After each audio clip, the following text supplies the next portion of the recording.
What's up sa inyo guys? At ngayong araw nga, samahan nyo kaming ituloy ang lakwatsa namin dito sa Albay.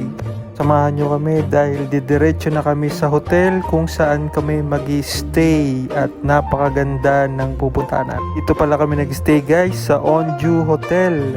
At yan, makikita nyo 11 hours naming drive ang hotel na ito. Kaya naman, basta palitan lang, dalawa kayong driver mula Caloocan hanggang dito sa Albay.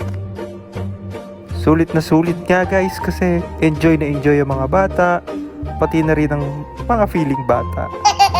Sobrang luwag nga ng lugar na ito, masarap tumakbo at napakasarap magpalipad ng saranggola. Ayan, diba? Naalala nyo pa ng mga bata pa tayo? Madalas tayo magpalipad ng saranggola sa taas ng bubong natin.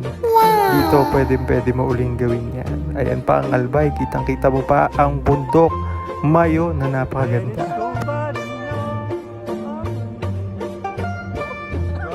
Sa mga oras nga ito, enjoy na enjoy yung mga pamangkin kong maghiga-higa at maligo ng alikabok. Pero okay lang dahil paglaki nyo, maaalala nyo rin ang mga ginawa nyo at ang lugar na to.